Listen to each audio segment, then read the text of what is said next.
मेरे प्रिय 140 करोड़ परिवारजन,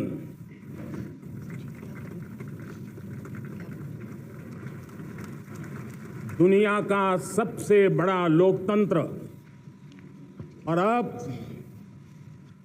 बहुत लोगों का अभिप्राय है कि जनसंख्या की दृष्टि से भी हम विश्व में नंबर 1 पर है। इतना बड़ा विशाल देश, 140 करोड़ देश, कि मेरे भाई बहन, मेरे परिवारजन आज आजादी का पर्व मना रहे हैं। मैं देश के कोटि कोटि जनों को, देश और दुनिया में भारत को प्यार करने वाले, भारत का सम्मान करने वाले, भारत का गौरव करने वाले कोटि कोटि जनों को आजादी के इस महान पवित्र पर्व की अनेक अनेक शुभकामनाएं देता हूं। मेरे प्यारे परिवारजन, पूज्य बापू के नेतृत्व में असहयोग का आंदोलन, सत्याग्रह की मूवमेंट और भगत सिंह, सुखदेव, राजगुरु जैसे अनगिनत वीरों का बलिदान, उस पीढ़ी में शायद ही कोई व्यक्ति होगा जिसने देश की आजादी में अपना योगदान न दिया हो।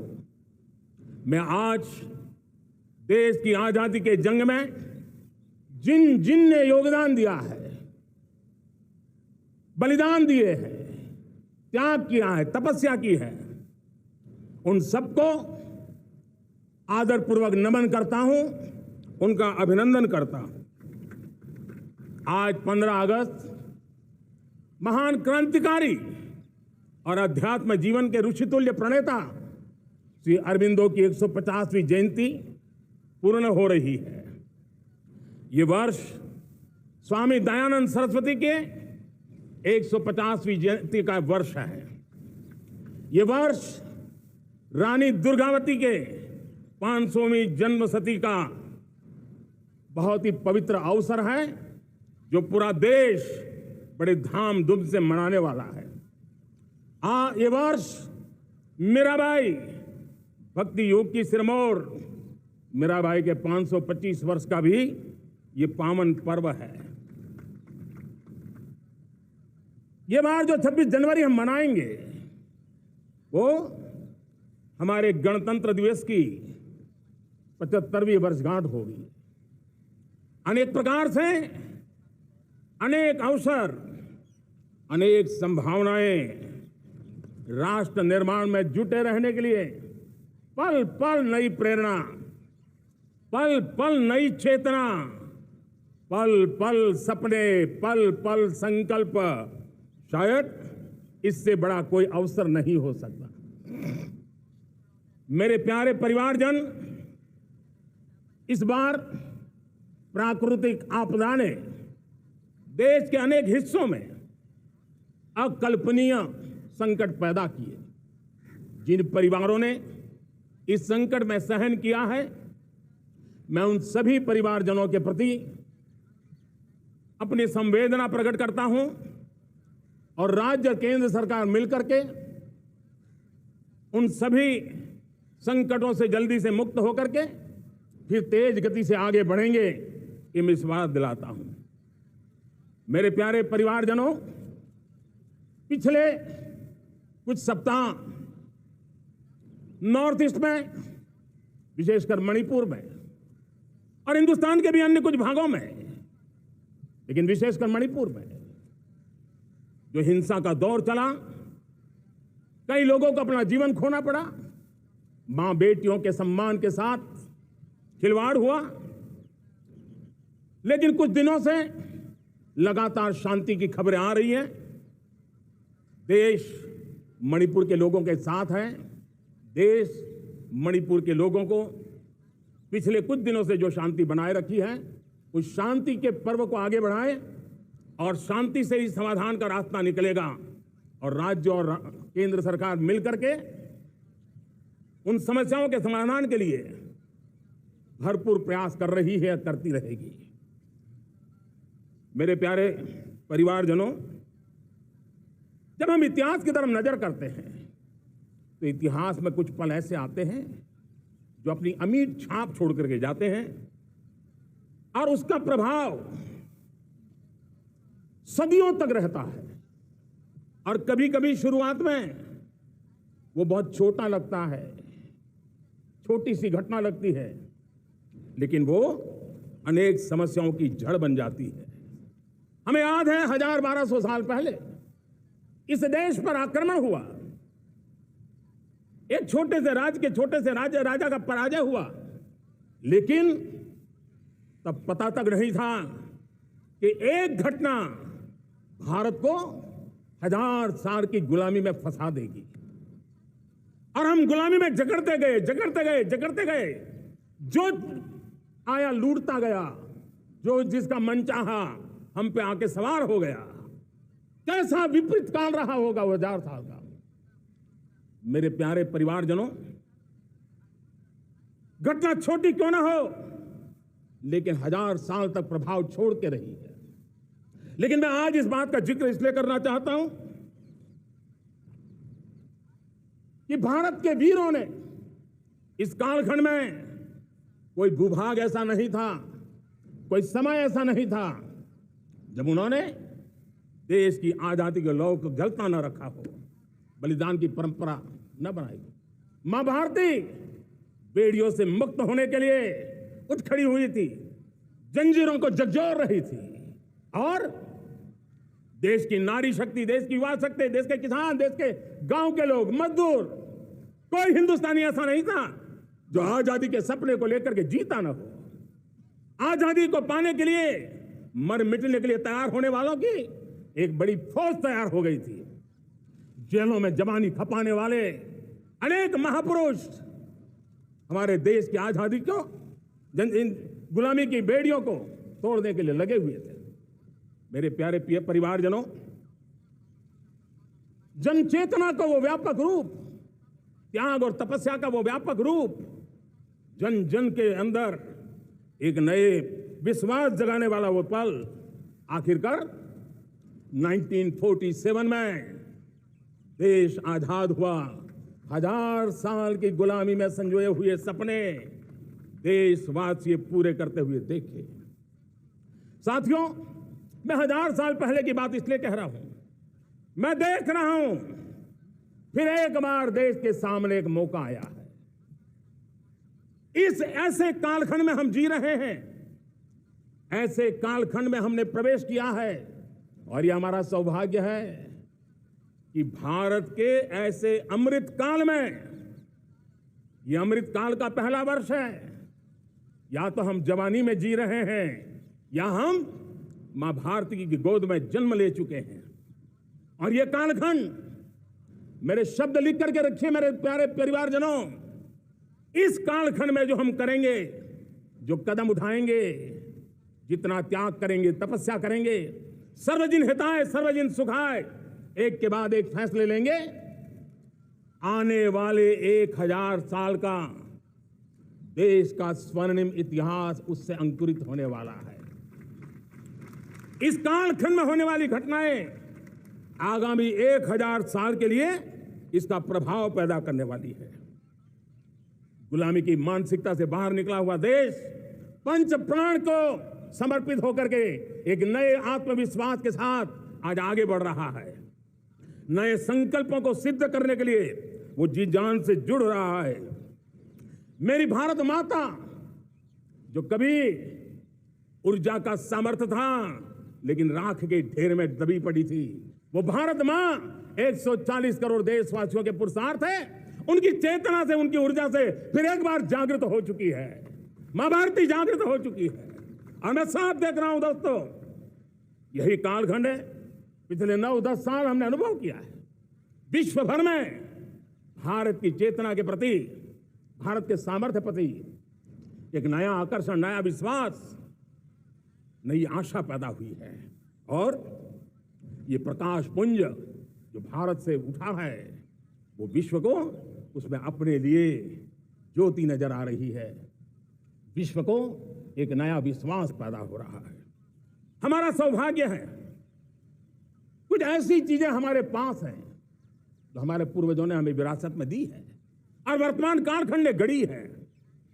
आज हमारे पास डेमोग्राफी है, आज हमारे पास डेमोक्रेसी है, आज हमारे पास डाइवर्सिटी है।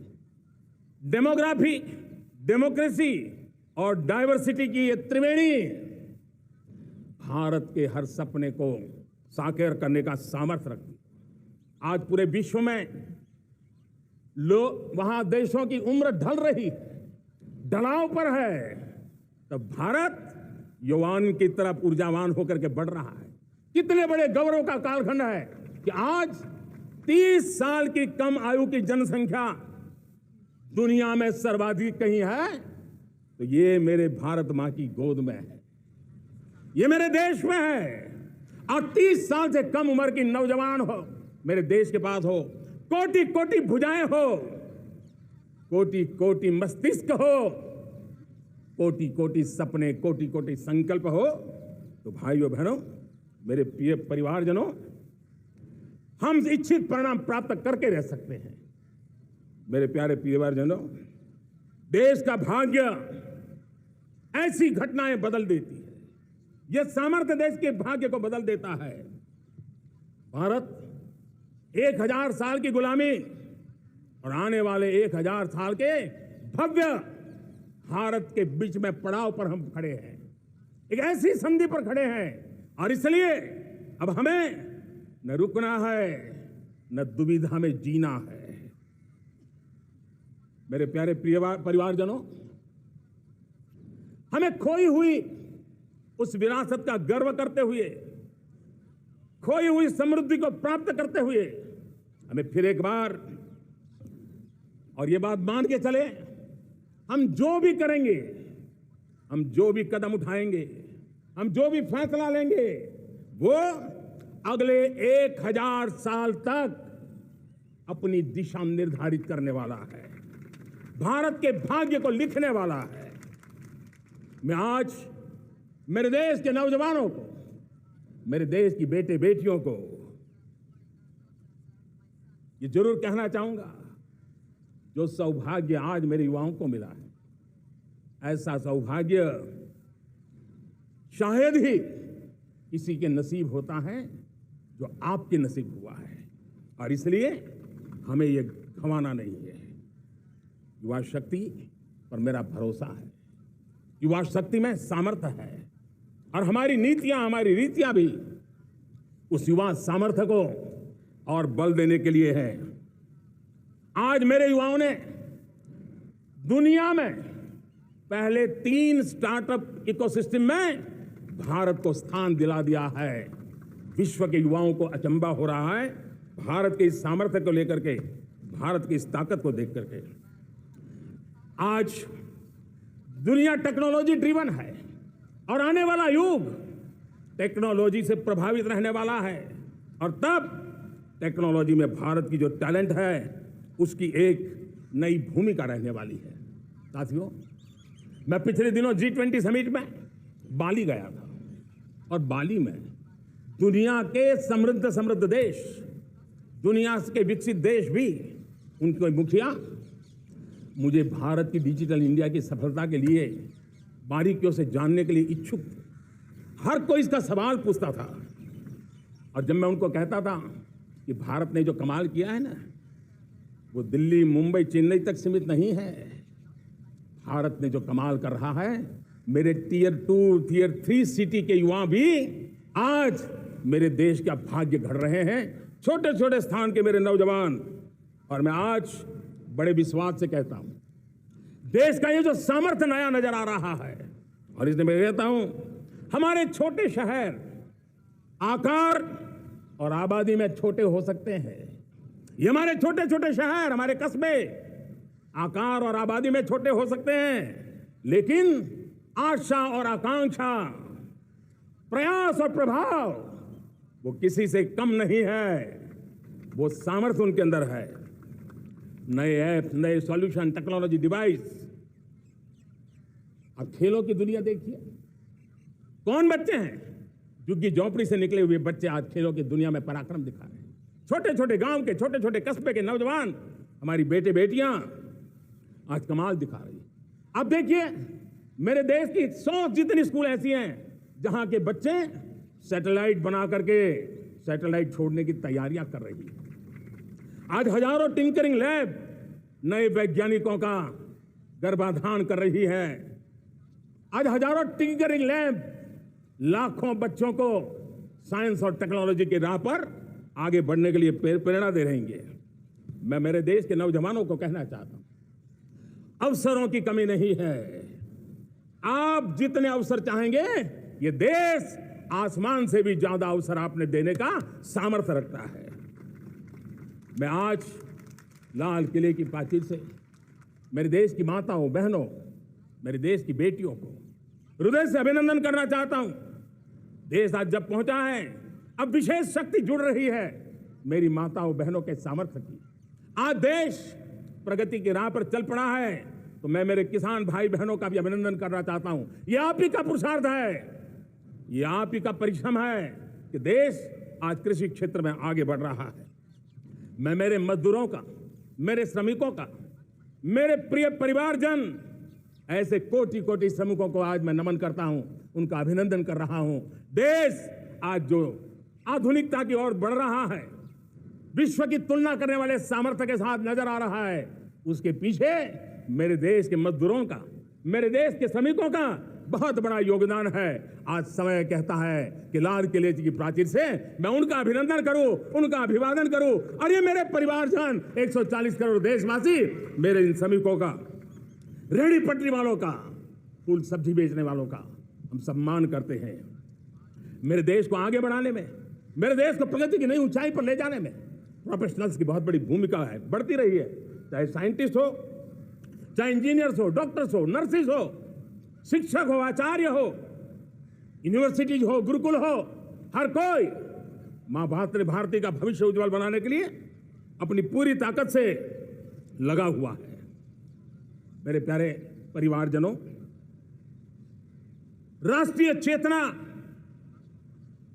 वो एक ऐसा शब्द है जो हमें चिंताओं से मुक्त कर रहा है। और आज वो राष्ट्रीय चेतना ये सिद्ध कर रही है कि भारत का सबसे बड़ा सामर्थ्य बना है भरोसा। भारत का सबसे बड़ा सामर्थ्य बना है विश्वास। जन जन में हमारा विश्वास, जन जन का सरकार पर विश्वास, जन जन का देश के उज्जवल भविष्य पर विश्वास, और विश्व का भी भारत के प्रति विश्वास। ये विश्वास हमारी नीतियों का है, हमारी रीति का है। भारत के उज्जवल भविष्य को जिस निर्धारित मजबूत कदमों से हम आगे बढ़ा रहे हैं, उसका है।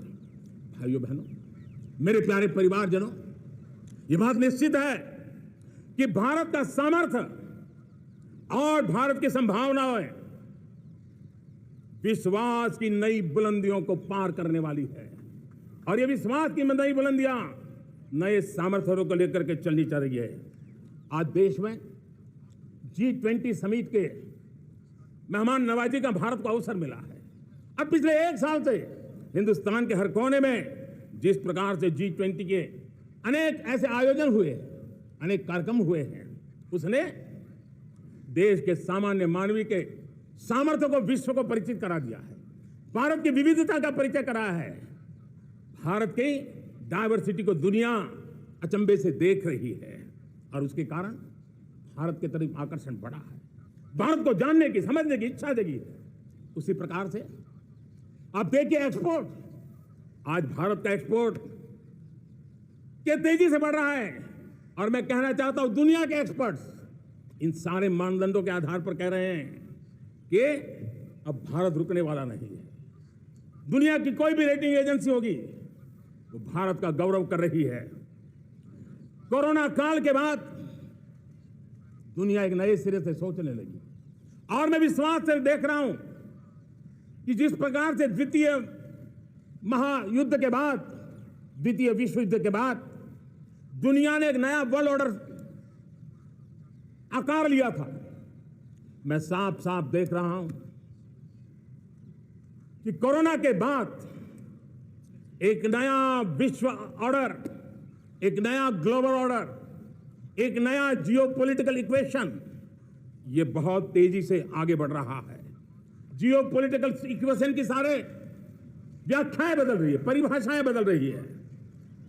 और मेरे प्यारे परिवारजनों, आप गौरव करेंगे। बदलते हुए विश्व को शेप देने में आज मेरे 140 करोड़ देशवासियों, आपका सामर्थ्य नजर आ रहा है। आप निर्णायक मोड़ पर खड़े हैं। और कोरोना काल में भारत ने जिस प्रकार से देश को आगे बढ़ाया, दुनिया ने हमारे सामर्थ्य को देखा है। जब दुनिया की सप्लाई चेन तहस नहस हो गई थी, बड़ी बड़ी अर्थव्यवस्था पर दबाव था, उस समय भी हमने कहा था हमें विश्व का विकास देखना है तो मानव केंद्रीय होना चाहिए, मानवीय संवेदनाओं से भरा हुआ होना चाहिए, और तब जाकर के समस्याओं का सही समाधान निकालेंगे। और कोविड ने हमें सिखाया है या हमें मजबूर किया है, लेकिन मानवीय संवेदनाओं को छोड़ करके हम विश्व का कल्याण नहीं कर सकते। आज भारत ग्लोबल साउथ की आवाज बन रहा है। भारत की समृद्ध विरासत आज दुनिया के लिए एक अवसर बन रहा है। Global economy, global supply chain, इसमें भारत की हिस्सेदारी, मैं पक्का विश्वास से कहता हूं, आज जो भारत में परिस्थिति पैदा हुई है, आज जो भारत ने कमाया है, वो दुनिया में स्थिरता की गारंटी लेकर के आया है। दोस्तों, अब न हमारे मन में, न 140 करोड़ मेरे परिवारजनों के मन में, और न ही दुनिया के मन में कोई इफ्स है, कोई बट्स है। विश्वास बन चुका है। मेरे प्यारे देशवासियों, अब गेंद हमारे पाले में है। हमें अवसर जाने नहीं देना चाहिए, हमें मौका छोड़ना नहीं चाहिए। भारत में मैं मेरे देशवासियों का इसलिए भी अभिनंदन करता हूं कि मेरे देशवासियों में एक नीर विवेक का सामर्थ्य है, समस्याओं की जड़ों को समझने का सामर्थ्य है। और इसलिए 2014 में मेरे देशवासियों ने 30 साल के अनुभव के बाद तय किया कि देश को आगे ले जाना है तो स्थिर सरकार चाहिए, मजबूत सरकार चाहिए, पूर्ण बहुमत वाली सरकार चाहिए। और देशवासियों ने एक मजबूत और स्थिर सरकार बनाई। और 3 दशकों के जो अनिश्चितता का कालखंड था, जो अस्थिरता का कालखंड था, जो राजनीतिक मजबूरियों से देश जकड़ा हुआ था, उससे मुक्ति मिली। मेरे प्यारे परिवारजनों, देश के पास आज एक ऐसी सरकार है, वो सर्वजन हिताय सर्वजन सुखाय, देश के संतुलित विकास के लिए समय का पल पल और जनता की पाई पाई, जनता की भलाई के लिए लगा रही है।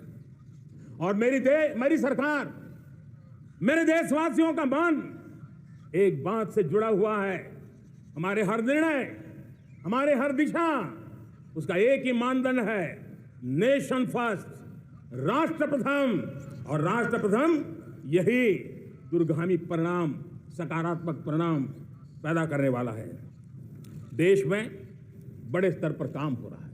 और लेकिन मैं कहना चाहूंगा, 2014 में आपने एक मजबूत सरकार बनाई, और मैं कहता हूं 2014 में और 2019 में आपने एक सरकार फॉर्म की, तो मोदी में रिफॉर्म करने की हिम्मत आई।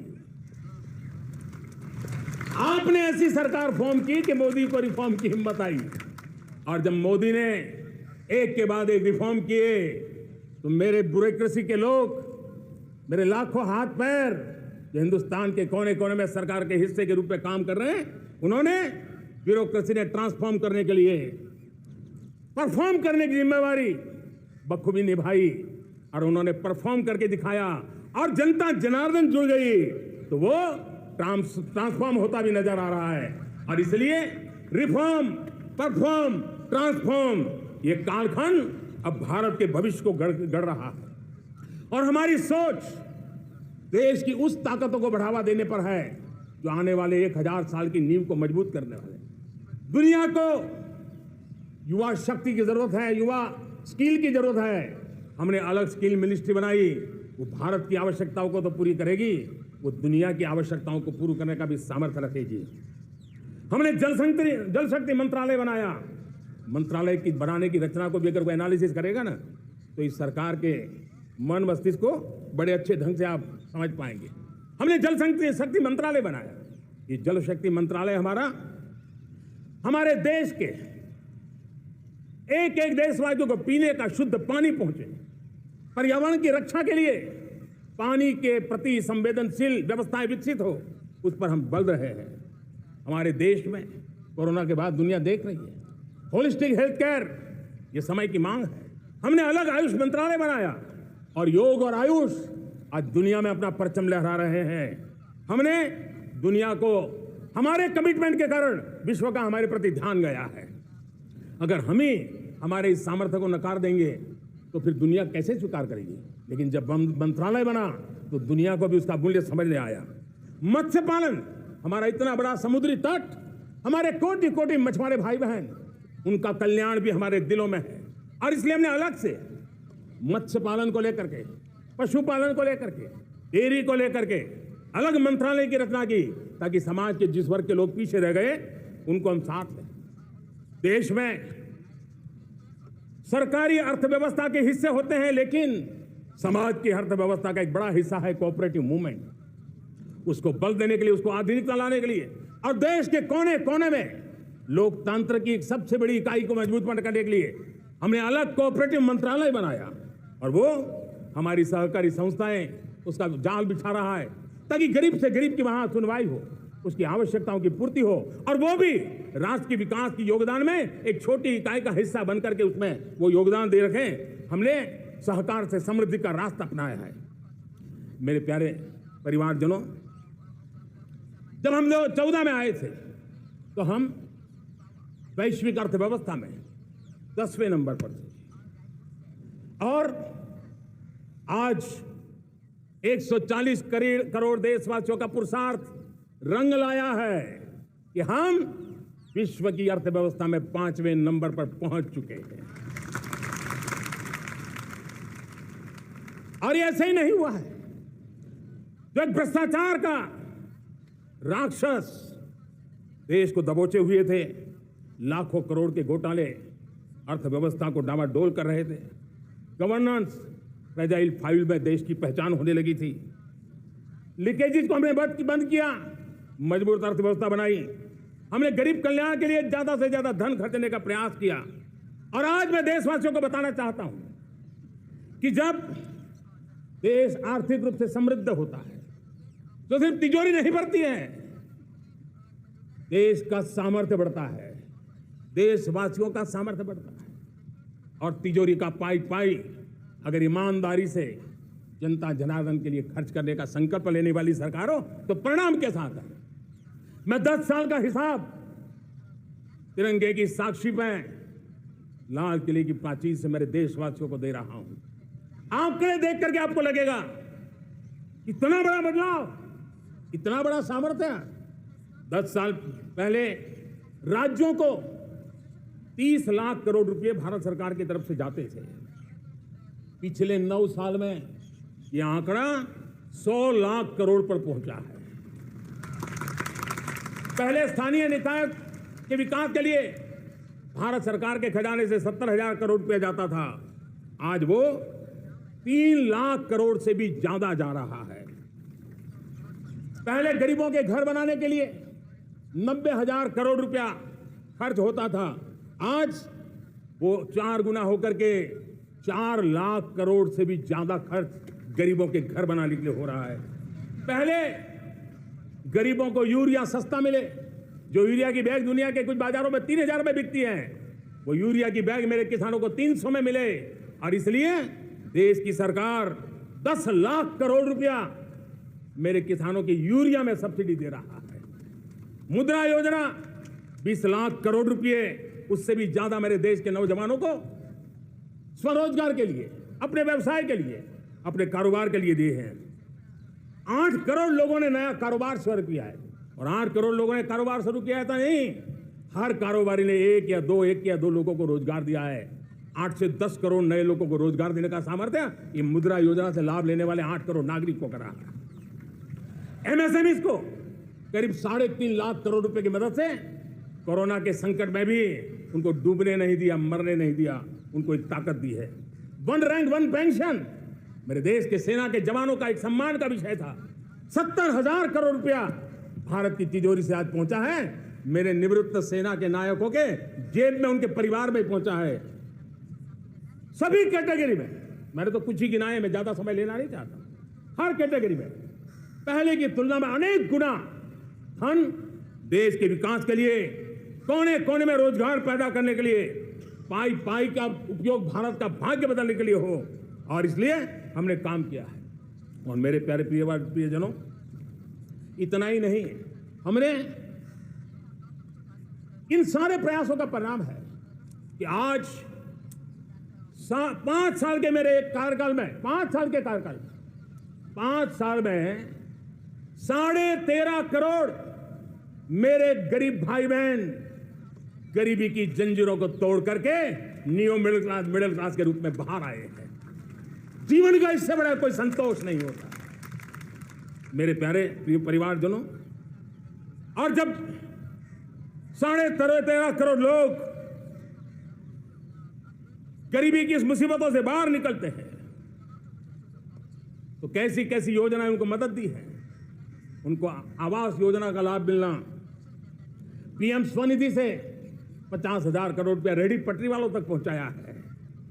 आने वाले दिनों में, आने वाली विश्वकर्मा जयंती पर एक कार्यक्रम हम लागू करेंगे। इस विश्वकर्मा जयंती पर हम करीब 13-15 हजार करोड़ रुपया से, जो परंपरागत कौशल्य से रहने वाले लोग, जो औजार से और अपने हाथ से काम करने वाला वर्ग है, ज्यादातर ओबीसी समुदाय से, हमारे सुथार हो, हमारे सोनार हो, हमारे राजमिस्त्री हो, हमारे कपड़े धोने वाले काम करने वाले लोग हो, हमारे बाल काटने वाले भाई बहन परिवार हो, ऐसे लोगों को एक नई ताकत देने के लिए हम आने वाले महीने में विश्वकर्मा जयंती पर विश्वकर्मा योजना लॉन्च करेंगे और करीब 13-15 हजार करोड़ से उसका प्रारंभ करेंगे। हमने पीएम किसान सम्मान निधि में 2.5 लाख करोड़ रुपया सीधा मेरे देश के किसानों के खाते में जमा किया है। हमने जल जीवन मिशन, हर घर में शुद्ध पानी पहुंचे, 2 लाख करोड़ रुपया खर्च किया है। हमने आयुष्मान भारत योजना, ताकि गरीब को बीमारी के कारण अस्पताल जाने से जो मुसीबत होती थी उसको मुक्ति दिलाना, उसको दवाई मिले, उसका उपचार हो, ऑपरेशन हो, अच्छे से अच्छी हॉस्पिटल में हो। आयुष्मान भारत योजना के तहत 70,000 करोड़ रुपए हमने लगाए हैं। पशुधन, देश ने कोरोना वैक्सीन की बात तो देश को याद है, 40,000 करोड़ रुपए लगाए, वो तो याद है, लेकिन आपको जानकर के खुशी होगी, हमने पशुधन को बचाने के लिए करीब 15,000 करोड़ रुपया पशुधन के टीकाकरण के लिए लगाया है। मेरे प्यारे देशवासियों, मेरे प्यारे परिवारजनों, जन औषधि केंद्रों ने देश के सीनियर सिटीजन्स को, देश के मध्यम वर्गीय परिवार को एक नई ताकत दी है। जिस संयुक्त परिवार में अगर किसी को एक डायबिटीज जैसा हो जाए, 2-3 हजार रुपया दवाई का बिल स्वाभाविक हो जाता है। हमने जन औषधि केंद्र से जो दवाई बाजार में 100 रुपये में मिलती है, वो 10 रुपया, 15 रुपया, 20 रुपये में दी। और आज देश में 1000 जन औषधि केंद्रों से मेरे इन बीमारी में जिनको दवाई की जरूरत थी, ऐसे लोगों के करीब 20,000 करोड़ रुपया उनके जेब में बचा है। और ये ज्यादातर मध्यम वर्ग के परिवार के लोग हैं। लेकिन आज उसकी सफलता को देखते हुए मैं देशवासियों को कहना चाहता हूं, जैसे हम एक विश्वकर्मा योजना लेकर के समाज के उस वर्ग को छूने वाले हैं, अब देश में 10,000 जन औषधि केंद्र से हम 25,000 जन औषधि केंद्र का लक्ष्य लेकर के आने वाले दिनों में काम करने वाले हैं। मेरे प्यारे परिवारजनों, जब देश में गरीबी कम होती है तो देश की मध्यम वर्ग की ताकत बहुत बढ़ती है। और अगर दुनिया में, और मैं आपको विश्वास दिलाता हूं, आने वाले 5 साल में मोदी का गारंटी है, देश पहले 3 वैश्विक इकोनॉमी में अपना जगह ले लेगा, ये पक्का जगह ले लेगा। आज जो 13.5 करोड़ गरीबी से बाहर आए हुए लोग हैं, वो एक प्रकार से मध्यम वर्ग की ताकत बन जाते हैं। जब गरीब की खरीद शक्ति बढ़ती है तो मध्यम वर्ग की व्यापार शक्ति बढ़ती है। जब गांव की खरीद शक्ति बढ़ती है तब कस्बे और शहर की आर्थिक व्यवस्था और तेज गति से दौड़ती है। और यही इंटरकनेक्टेड हमारा अर्थ चक्र होता है। हम उसको बल लेकर के आगे चलना चाहते हैं। मेरे प्यारे परिवारजनों, शहर के अंदर जो कमजोर लोग रहते हैं, बिना घर को मुसीबत रहती है, मध्यम वर्ग के परिवार अपना खुद का घर का सपना देख रहे हैं, हम उसके लिए भी आने वाले कुछ सालों के लिए एक योजना लेकर के आ रहे हैं। और जिसमें ऐसे मेरे परिवारजन जो शहरों में अपना घर शहरों में रहते हैं लेकिन किराए के मकान पे रहते हैं, झुग्गी झोपड़ी में रहते हैं, चाल में रहते हैं, अनऑथोराइज कॉलोनीज में रहते हैं, ऐसे मेरे परिवारजन अगर अपना मकान बनाना चाहते हैं तो बैंक से जो लोन मिलेगा उसके ब्याज के अंदर राहत देकर के लाखों रुपयों की मदद करने का हमने निर्णय किया है। मेरे मध्यम वर्ग के परिवार को जब 2 लाख से 7 लाख इनकम टैक्स की सीमा बढ़ जाती है तो सबसे बड़ा लाभ सैलरी क्लास को होता है, मेरे मध्यम वर्ग को होता है। इंटरनेट का डेटा बहुत महंगा था 2014 के पहले, आज दुनिया का सबसे सस्ता इंटरनेट का डेटा का खर्चा हो रहा है। हर परिवार के पैसे बच रहे हैं। मेरे प्यारे परिवारजनों, विश्व कोरोना के बाद अभी तक उभर नहीं पाया है। युद्ध ने फिर एक नई मुसीबत पैदा की। आज दुनिया महंगाई के संकट से जूझ रही है। पूरी दुनिया की अर्थव्यवस्था को महंगाई ने दबोच के रखा है। हम भी दुनिया से जिन सामान की जरूरत होती है लाते हैं, तो हमें सामान तो इंपोर्ट करते हैं। हमारा दुर्भाग्य है कि हमें महंगाई भी इंपोर्ट करनी पड़ती है, क्योंकि पूरी दुनिया को महंगाई ने जकड़ के रखा है। लेकिन मेरे प्यारे परिवारजनों, भारत ने महंगाई को नियंत्रित रखने के लिए भरसक प्रयास किए हैं। पिछले कालखंड की तुलना में हमें कुछ सफलता भी मिली है, लेकिन इतने से संतोष नहीं मान सकते। दुनिया से हमारी चीजें अच्छी हैं, इतने बात से हम सोच नहीं सकते। मुझे तो मेरे देशवासियों को महंगाई की बोझ कम से कम हो, इस दिशा में और भी कदम उठाने हैं और हम उस कदम को उठा के रहेंगे। मेरा प्रयास निरंतर जारी रहेगा। मेरे प्यारे परिवारजनों, आज देश अनेक क्षमताओं को लेकर के आगे बढ़ रहा है। देश आधुनिकता की तरफ आगे बढ़ने के लिए काम कर रहा है।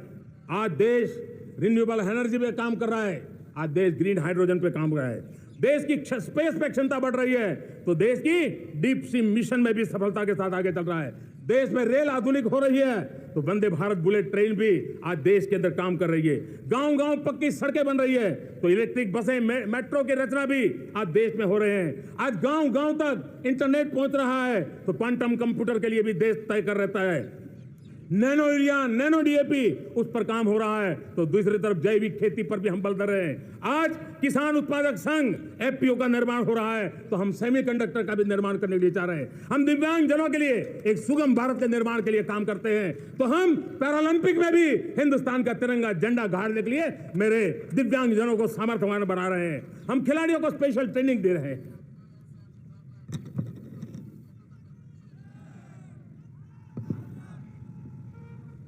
आज भारत पुरानी सोच, पुराने ढर्रे को छोड़ करके लक्ष्यों को तय करके लक्ष्यों को प्राप्त करने की दिशा से चल रहा है।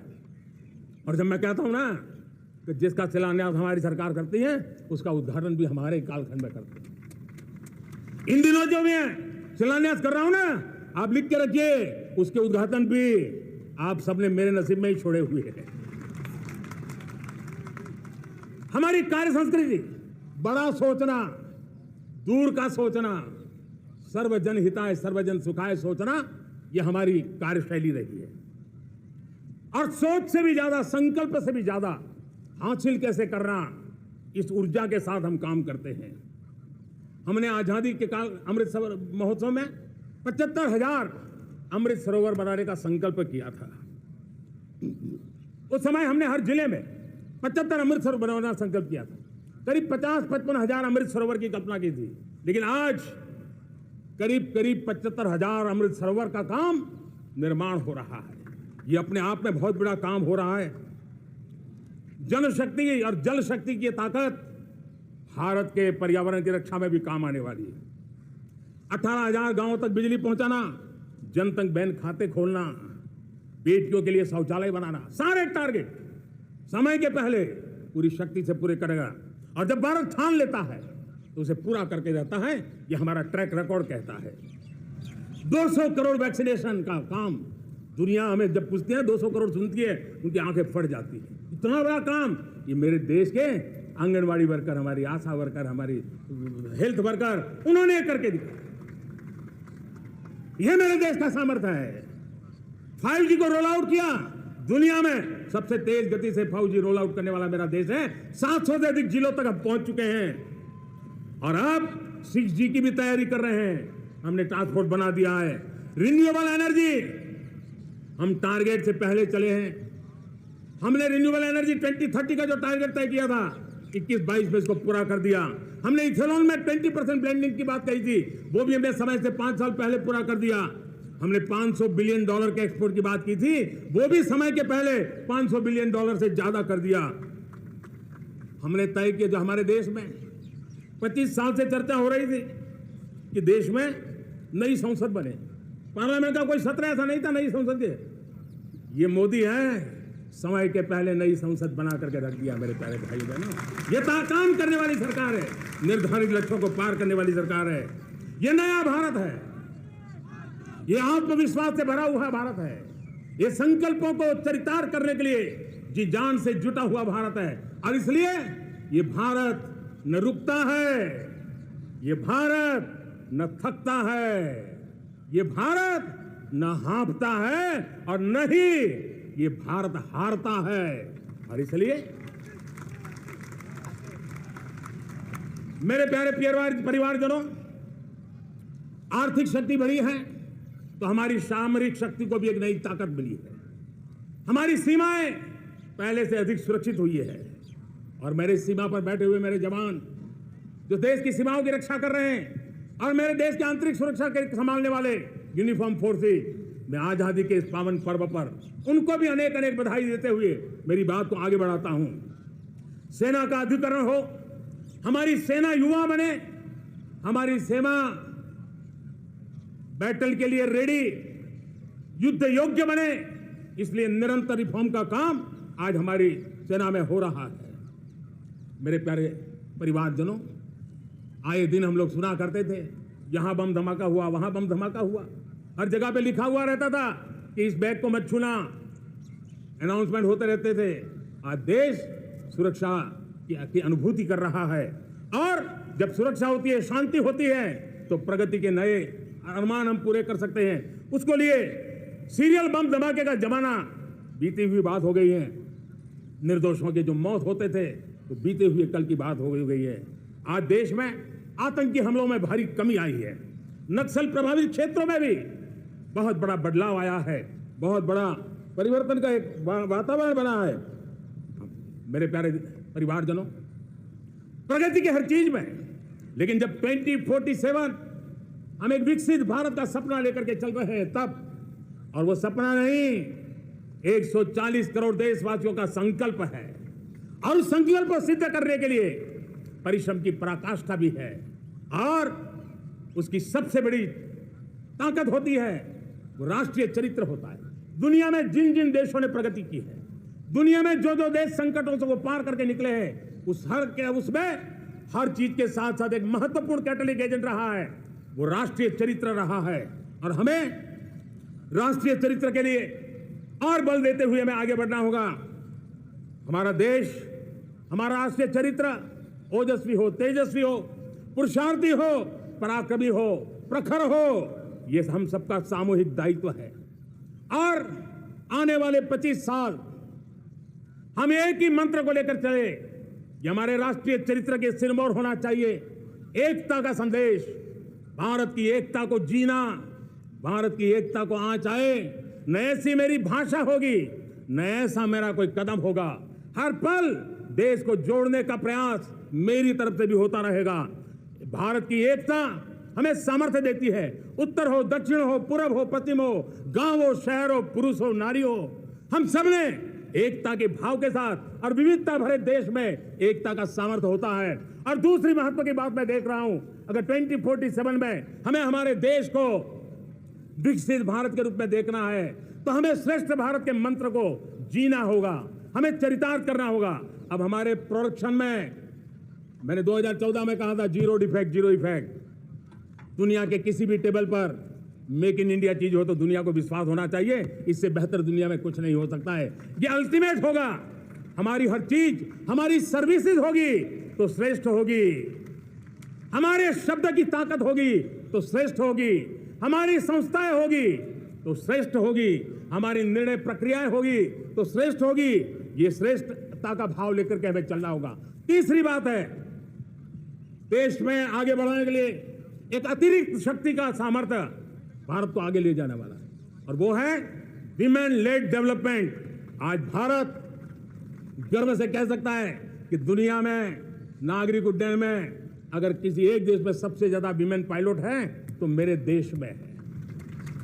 आज चंद्रयान की गति हो, मून मिशन की बात हो, मेरी विमेन साइंटिस्ट उसका नेतृत्व कर रहे हैं। आज विमेन सेल्फ हेल्प ग्रुप हो, मेरी 2 करोड़ लखपति दीदी का लक्ष्य लेकर के आज विमेन सेल्फ हेल्प ग्रुप पे हम काम कर रहे हैं। हम हमारी नारी शक्ति के सामर्थ्य को बढ़ावा देते हुए विमेन लेड डेवलपमेंट के, और जब G20 में मैंने विमेन लेड डेवलपमेंट के विषय को आगे बढ़ाया है तो पूरा G20 समूह इसके महत्व को स्वीकार कर रहा है और उसके महत्व को स्वीकार कर करके वो उसको बहुत बल दे रहे हैं। उसी प्रकार से भारत विविधताओं से भरा देश है। असंतुलित विकास के हम शिकार रहे हैं। मेरा पराया का के कारण हमारे देश के कुछ हिस्से उसके शिकार रहे हैं। अब हमें रीजनल एस्पिरेशंस को, संतुलित विकास को बल देना है और रीजनल एस्पिरेशंस को लेकर के उस भावना को हमें सम्मान देते हुए, जैसे हमारी भारत माँ का कोई, हमारा शरीर का कोई अंग अगर अविकसित रहे तो हमारा शरीर विकसित नहीं माना जाएगा। हमारा शरीर का कोई अंग दुर्बल रहे तो हमारा शरीर स्वस्थ नहीं माना जाएगा। वैसे ही मेरी भारत माता, उसका कोई एक भूभाग भी, समाज का कोई तबका भी अगर दुर्बल रहे तो मेरी भारत माता समर्थ है, स्वस्थ है, ऐसा बैठ करके हम नहीं बैठ सकते। और इसलिए रीजनल एस्पिरेशन को हमने एड्रेस करने की आवश्यकता है और इसलिए हम समाज का सर्वांगीण विकास हो, सर्वस्पर्शी विकास हो, भूभाग के हर क्षेत्र को उसकी अपनी ताकत को खिलने का अवसर मिले, उस दिशा में आगे बढ़ना चाहते हैं। मेरे प्यारे परिवारजनों, भारत एक मदर ऑफ डेमोक्रेसी है। भारत मॉडल ऑफ डाइवर्सिटी भी है। भाषाएं अनेक हैं, बोलियां अनेक हैं, परिधान अनेक है, विविधताएं बहुत है। हमने उन सारे लोगों को, सारों को आधार पर आगे बढ़ना है। मेरे प्यारे परिवारजनों, देश के जब मैं एकता की बात करता हूं तब अगर घटना मणिपुर में होती है तो पीड़ा महाराष्ट्र में होती है, अगर बाढ़ आसाम में आती है तो बेचैन केरला हो जाता है। हिंदुस्तान के किसी भी हिस्से में कुछ भी हो, हम एक अंगांगी भाव की अनुभूति करते हैं। मेरे देश की बेटियों पर जुल्म न हो, यह हमारा सामाजिक भी दायित्व है, यह हमारा पारिवारिक दायित्व भी है और यह देश के नाते हम सबका दायित्व है। आज जब अफगानिस्तान से गुरु ग्रंथ साहब के स्वरूप को लाते हैं तो पूरा देश गौरव की अनुभूति करता है। जब आज दुनिया के किसी देश में कोविड के काल में मेरा कोई सिख भाई लंगर लगाता है, भूखों को खिलाता है और दुनिया में वाहवाही होती है तो हिंदुस्तान का सीना चौड़ा हो जाता है।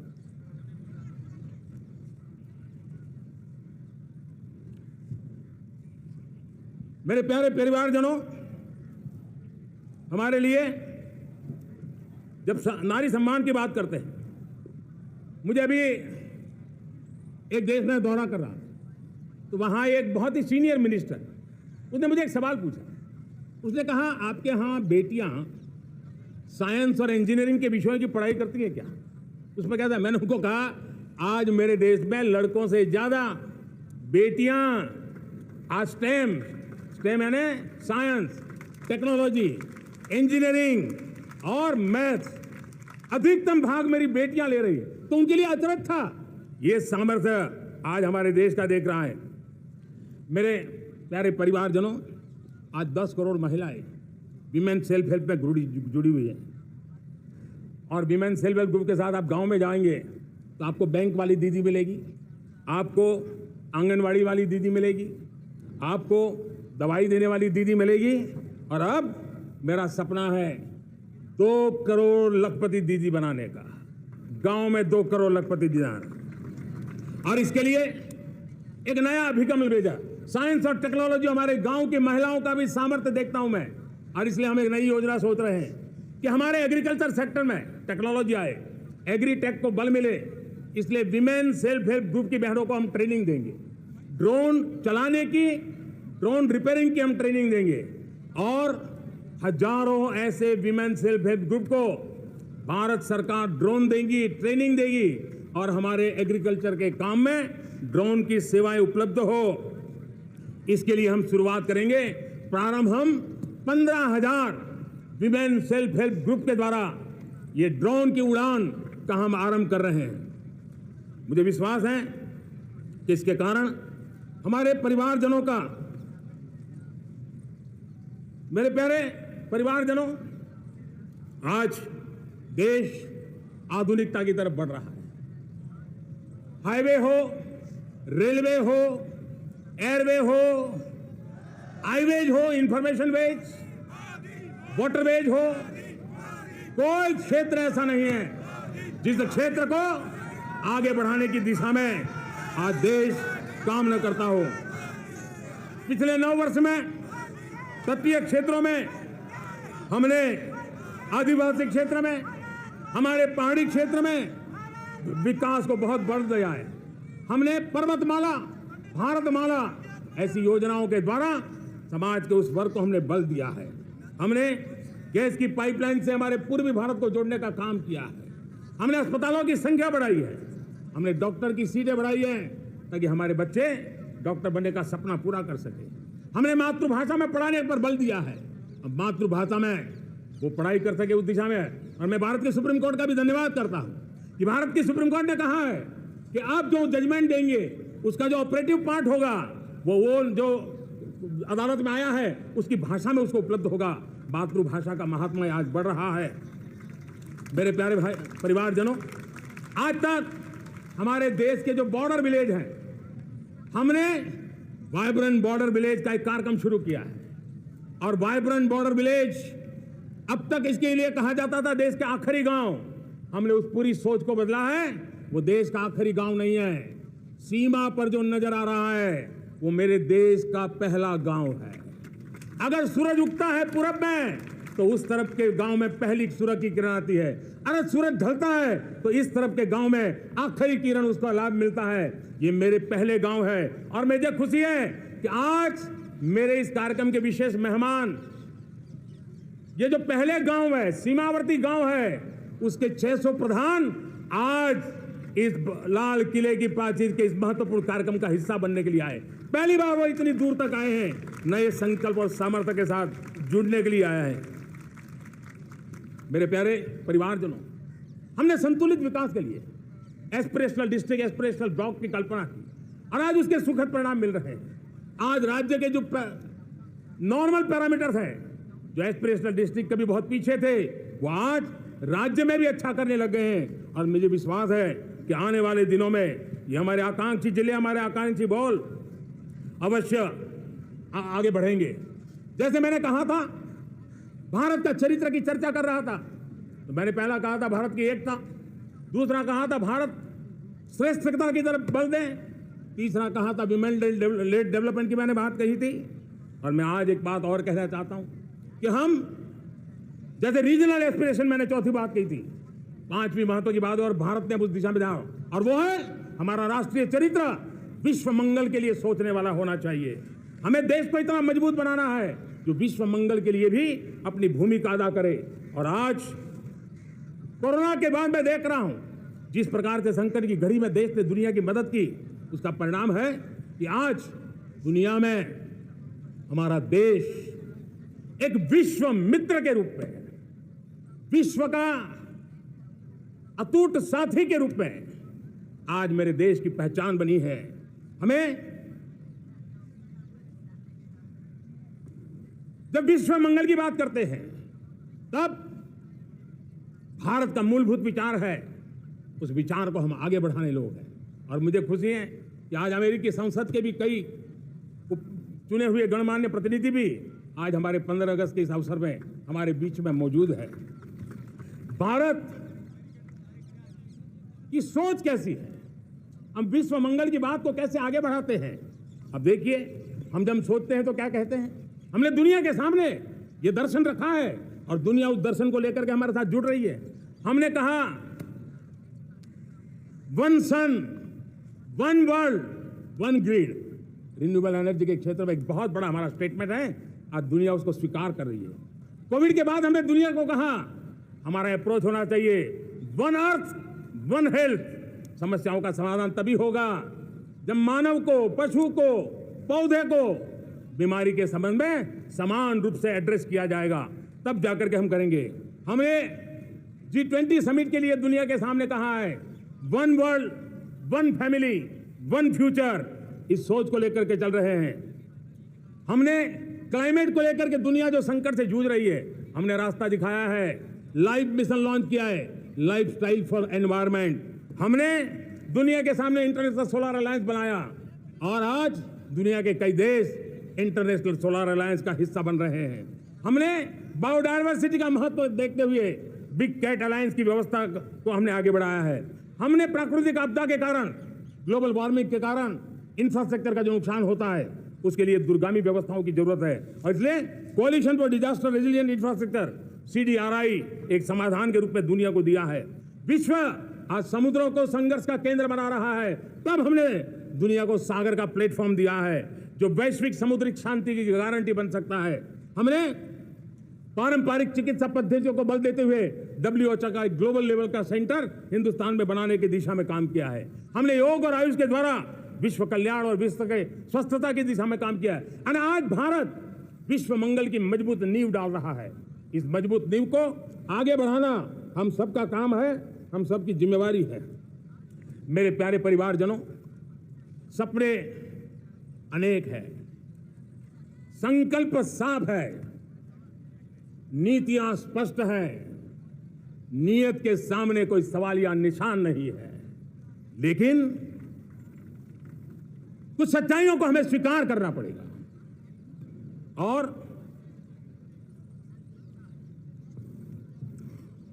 उसके समाधान के लिए मेरे प्रिय परिवारजनों, मैं आज लाल किले से आपकी मदद मांगने आया हूं।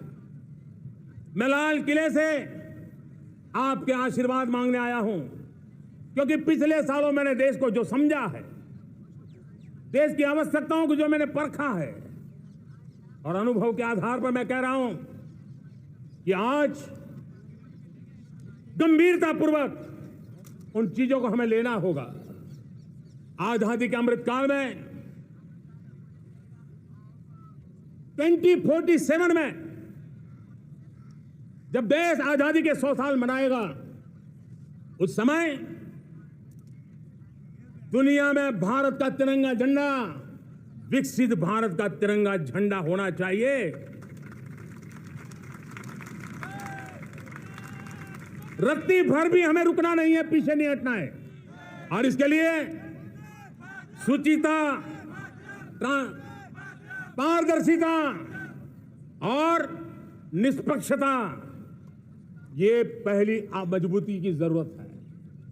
हमें उस मजबूती को जितना ज्यादा खाद पानी दे सकते हैं, संस्थाओं के माध्यम से दे सकते हैं, नागरिक के नाते दे सकते हैं, परिवार के नाते दे सकते हैं, ये हमारा सामूहिक दायित्व होना चाहिए।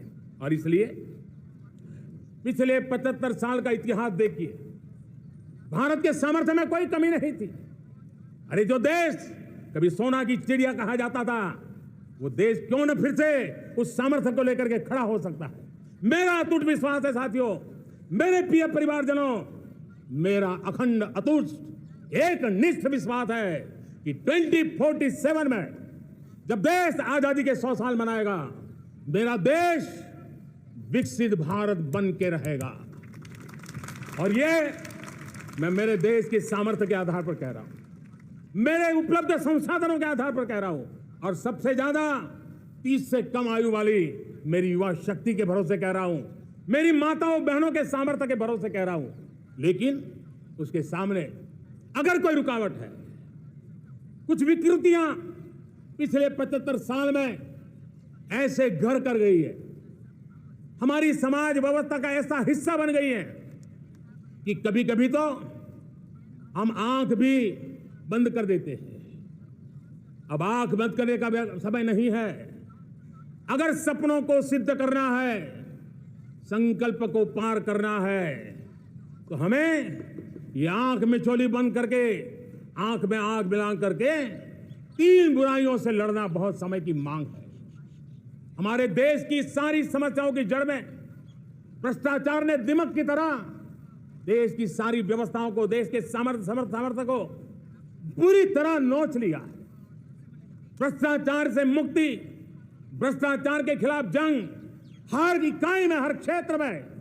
और मैं देशवासियों, मेरे प्रिय परिवारजनों, ये मोदी के जीवन का कमिटमेंट है, ये मेरे व्यक्तित्व का एक कमिटमेंट है कि मैं भ्रष्टाचार के खिलाफ लड़ाई लड़ता रहूंगा।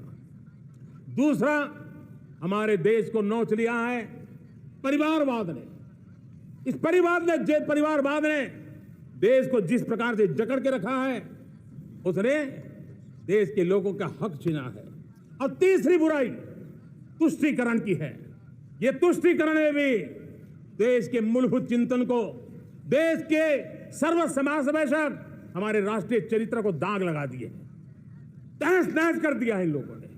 और इसलिए मेरे प्यारे देशवासियों, इसलिए मेरे प्यारे परिवारजनों, हमें इन 3 बुराइयों के खिलाफ पूरे सामर्थ्य के साथ लड़ना है। भ्रष्टाचार, परिवारवाद, तुष्टीकरण, ये चुनौतियां हमारे, ये ऐसी चीजें पनपी है जो हमारे देश के लोगों का जो आकांक्षा है उसका दमन करती है। हमारे देश के कुछ लोगों के पास जो छोटा मोटा सामर्थ्य है उसका शोषण करती है।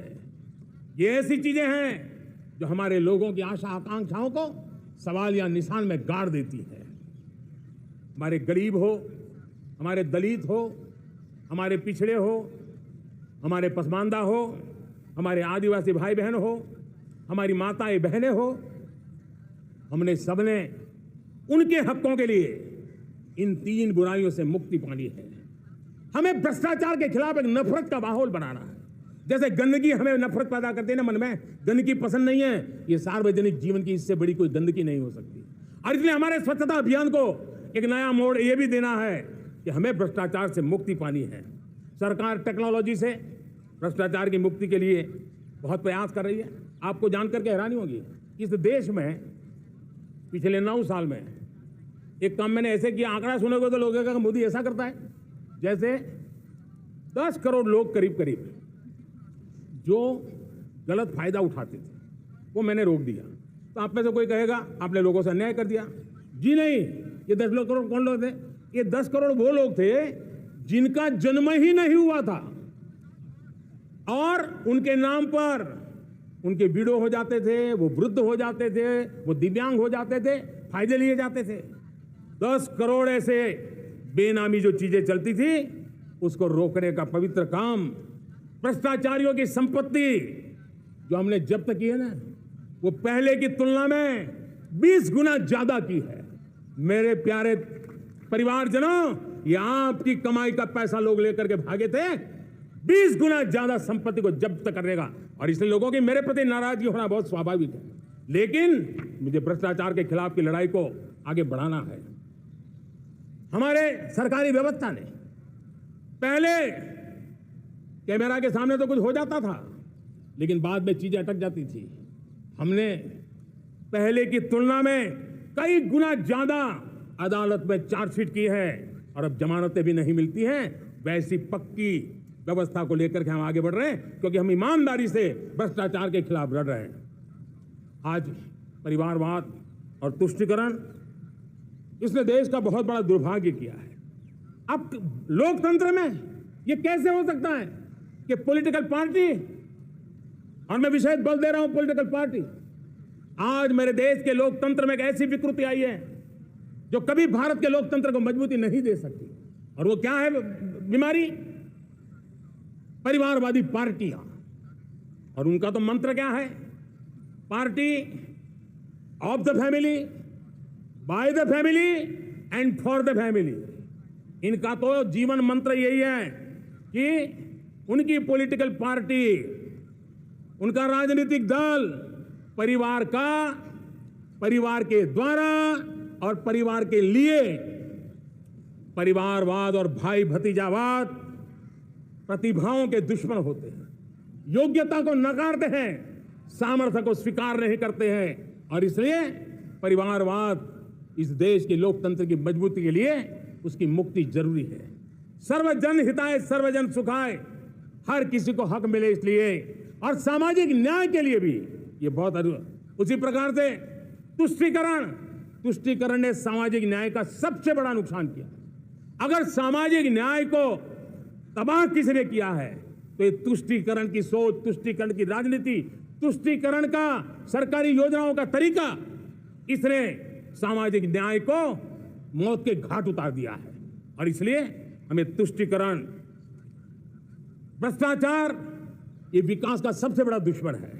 अगर देश विकास चाहता है, देश 2047 विकसित भारत का सपना का साकार करना चाहता है, तो हमारे लिए आवश्यक है कि हम किसी भी हालत में देश में भ्रष्टाचार को सहन नहीं करेंगे। इस मूड को लेकर के चलना चाहिए। मेरे प्यारे परिवारजनों, हम सबका एक बहुत बड़ा महत्वपूर्ण दायित्व है। आपने जिस प्रकार से जिंदगी जी है, हमारे आने वाली पीढ़ी को ऐसी जिंदगी जीने के लिए मजबूर करना, यह हमारा गुनाह है।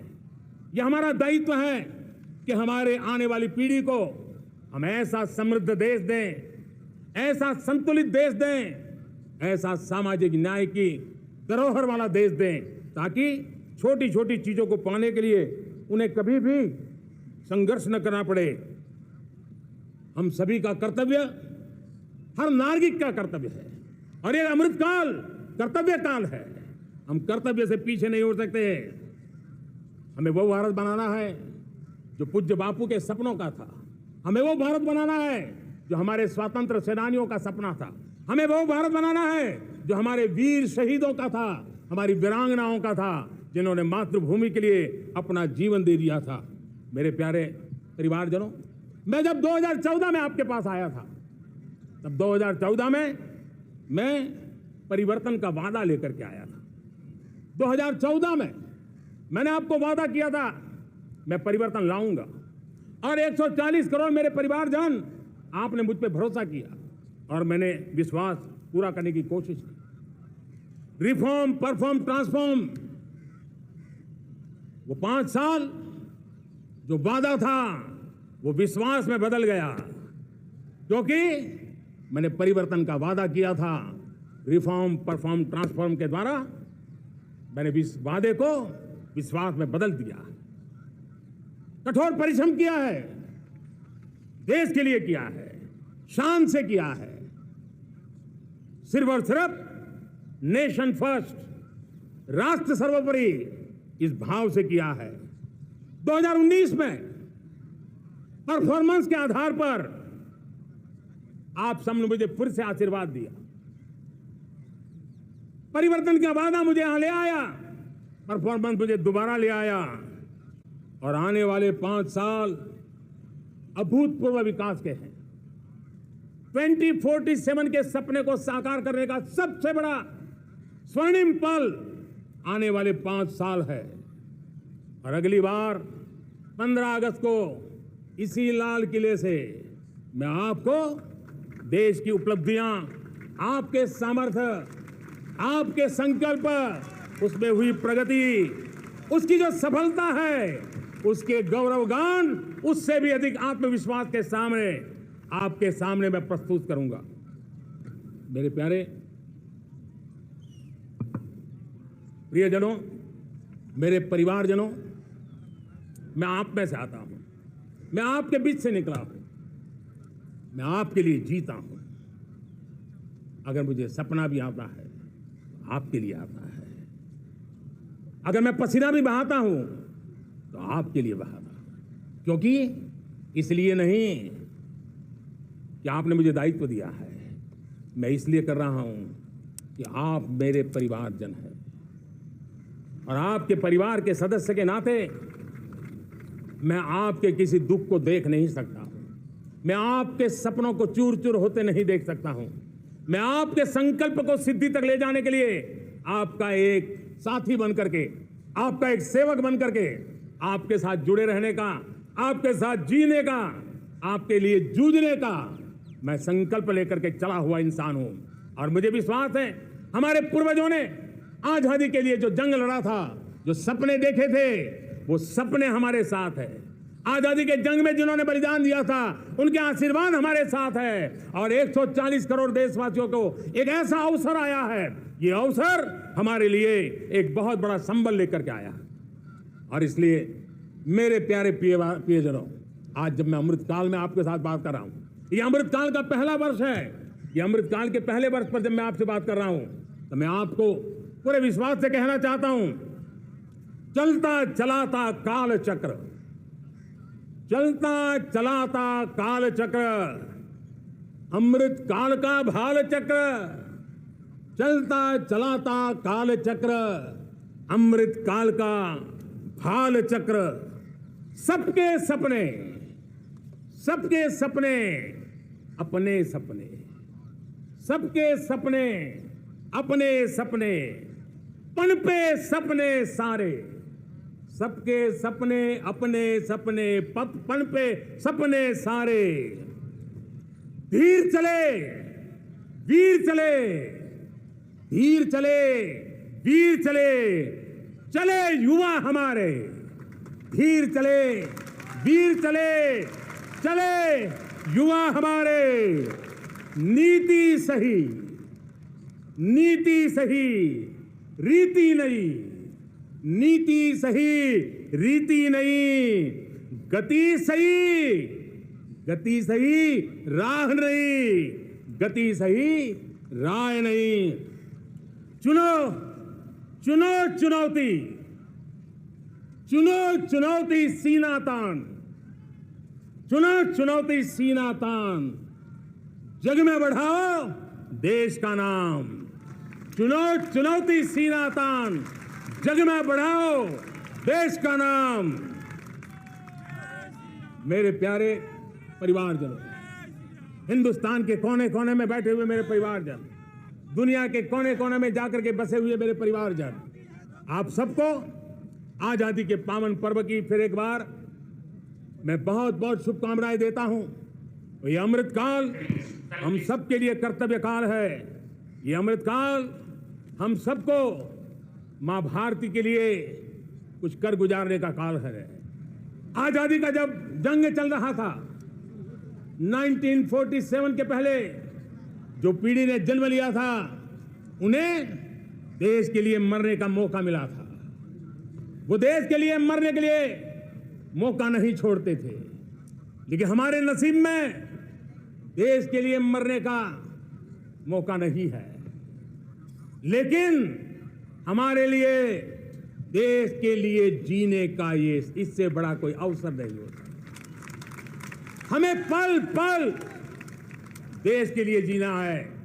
इसी संकल्प के साथ इस अमृतकाल में 140 करोड़ देशवासियों के सपने संकल्प भी बनाने हैं।